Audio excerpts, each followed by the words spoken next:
Здравейте хора! Добре дошли в книжното кътче на Анди. Радвам се, че отново сте с мен. Днес правя ти ранкинг на книги, на които съм дала 5 звезди. Искам да видя дали във времето те са останали като 5 звезди или пък аз съм имала временна амнезия, когато съм ги рейтвала. По принцип, аз не съм много щедра с даването на 5 звезди, така че книгите, които имаме да ранкваме, не са чак толкова много. Няма да навлизам в детайли специфично защо спрямо сюжета или нещо друго съм решила да им дам дадения рейтинг и да ги поставя в дадена категория. Категориите, които имаме, са 5, като най-ниската, която съм дала е изтриване на паметта. Давам я за книги, които не си спомням за какво са, не знам защо съм ги дала. Съм им дала 5 звезди, дори да си спомням за какво са. Така че просто по-скоро са книги, които са съмнителни 5 звезди. Следващата категория е щедра. Това е за книги, за които си знам, че съм дала една идея по-висок резултат, въпреки че не е било нужно. Една категория нагоре е солидна, да си подпирам телефона. Като това е категория за книги, които са хубави книги, ти държиш у вас като книжно тяло, но реално никога не четеш втори път и просто си ги оставя да си подпираш, когато трябва да снимаш нещо или ти трябва нещо да си сложиш. 10 от 10, бутам тя в ръцете, е книга, която препоръчвам на всеки, тя е интересна, но просто не е успяла да се добере до най-любимите ми книги, а най-любимите ми книги са категория "Говори ми на душата". Окей, започваме без някакъв специфичен ред. Това не е реда, в който съм чела книгите или реда, в който съм преценила да бъдат. Започваме с първата книга "Приключенията на готвача" на Антони Бордейн. Това е книга, която съм чела преди няколко години. Животът на Антони Бордейн и като цяло неговото творчество ми е доста интересно, но тази книга специфично е хардбак и никога повече не съм я отваряла след като я прочетох. Не ми е една от любимите, така че по-скоро съм склонна да я сложа в солидна, да си подпирам телефона. Следващата е "Кестеновия човек", която четох миналата есен. Това е книга, която е по-скоро сезонна, готина да се чете примерно през есента или през зимата. Доста интензивен трилър е и ако на някой му е интересно, я препоръчвам. Но сама по себе си не е една най-добрите книги в жанра. Колебая се между щедра и солидно да си подпирам телефона. По-скоро ще я сложа в солидно да си подпирам телефона, защото я имам като книжно тяло и не съм я дала на никой или не съм я подарила. Това са неща, които правя, когато смятам, че книгата повече няма да я чета. Следващата книга, която е в списъка ми, е "Крадеца на книги". Окей, тази книга не е една от най-любимите ми, но определена е книга, която препоръчвам на приятели и семейство. Знаете, изключително известна книга с много добро реноме, така че няма какво повече да кажа за нея. Окей, хванах "Роня, дъщерята на разбойника". Е една от най-любимите ми книги. Окей, може би слагаме в "Говори на душата ми", защото специфично това издание е от 86-та на народна младеж, доста носталгично и много, много ми напомня за детството ми, когато съм я чела. Следващата в списъка е "Лолита" на Набоков. Книга, която ще прочета, не е книга, която бих прочела втори път определено. Четох и за един епизод на подкаста ми, ако някой се интересува, "What's with Andy and Nana", в която коментираме книгата и след това нейните филмови адаптации. По-скоро е солидно да си подпирам телефона, но и чисто като... Окей, слагаме в 10, бутам тия в ръцете, само заради начина, по който е написана и заради това, че е една от, може би, най-добрите световни класики. Не я притежавам като книжно тяло, не бих дала пари да я притежавам като книжно тяло, така че смятам, че солидно да си подпирам телефона би била по-подходяща за нея, но специфично заради отпечатък, който остава върху мен, ще оставя 10-10. Следващата книга е Мъжете, които мразиха жените. По принцип, в списъка е и втората книга от дадената поредица. Това е Millennium, The Girl with the Dragon Tattoo. Поредицата на Стив Ларшон. И двете книги.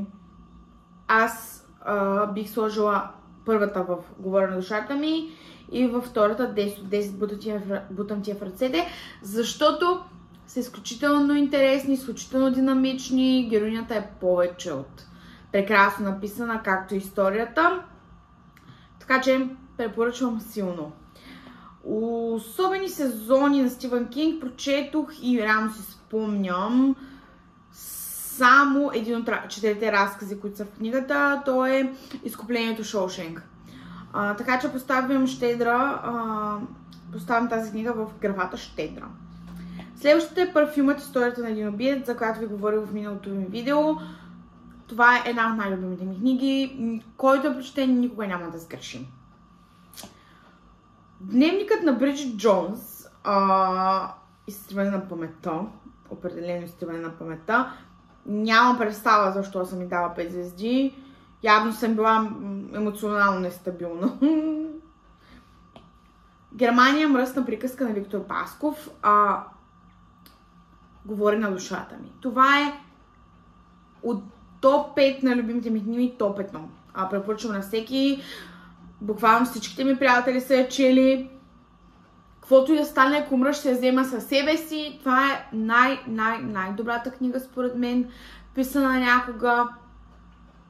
Няма просто как да сбъркате, ако я прочетете. Ще си кажете, Анди, къде е от опция на любов, балада за Георг Хених е по-добра. Окей, да, възможно на вас да ви харесали повече, но начинът на написане в Германия, мръсна приказка е може би най-любимият ми начин за писане. Има този младежки вулгаризъм, надеждата. Виждаш в самия писател, когато е писал тази книга. Просто е шефс кис. Срещи с Буров на Михаил Памукчиев. Книгата има хубави части. Реално не е бокул книга, но съм била емоционално стабилна, когато съм чела, защото я четах заради гадже. И определено тематиките за политика и за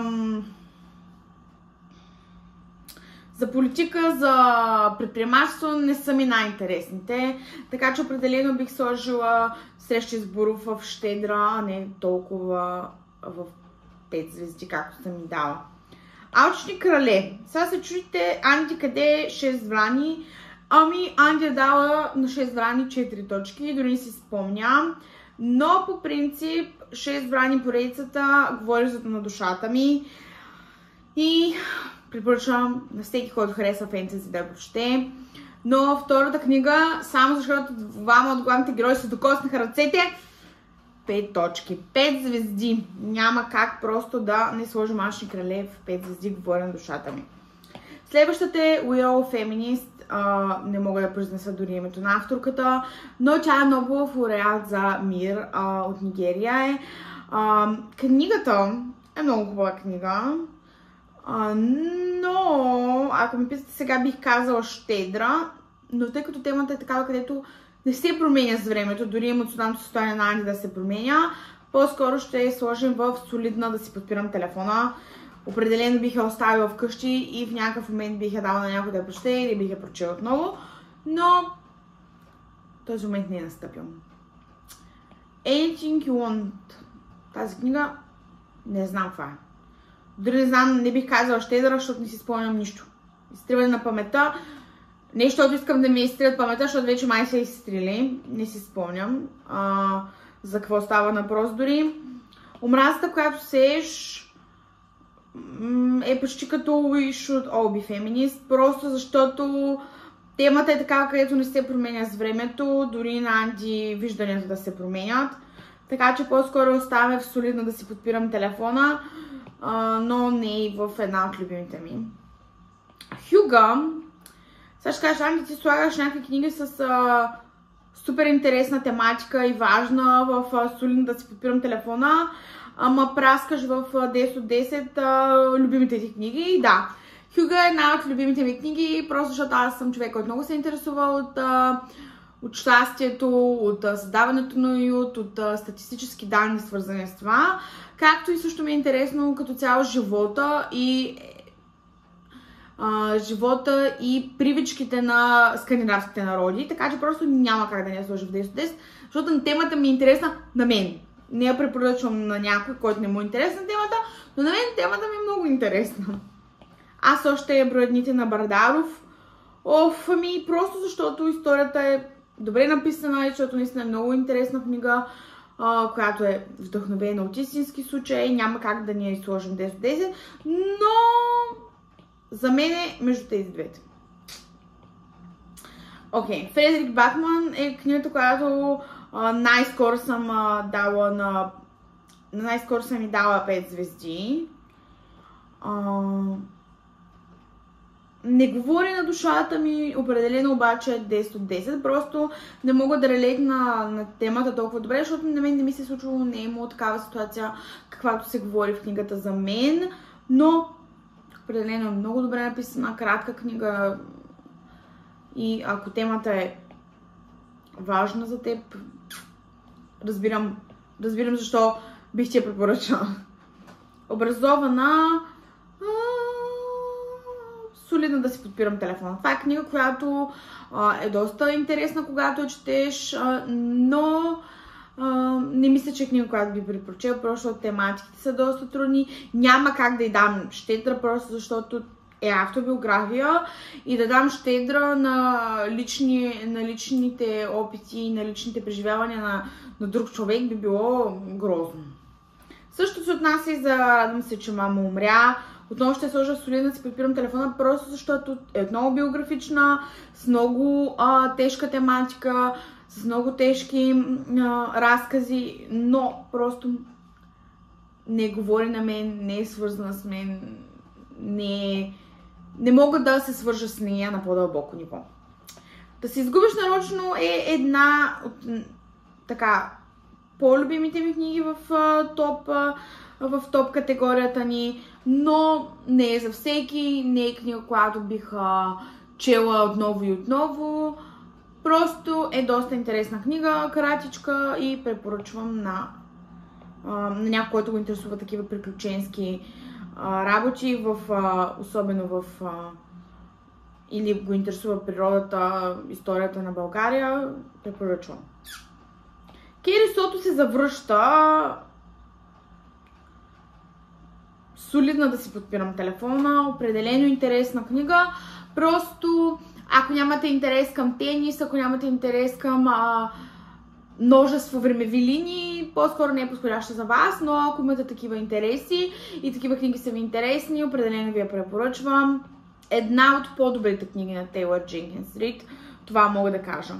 Мери Джейн съм била щедра. Книгата беше интересна, спомням си, че прочетох бързо.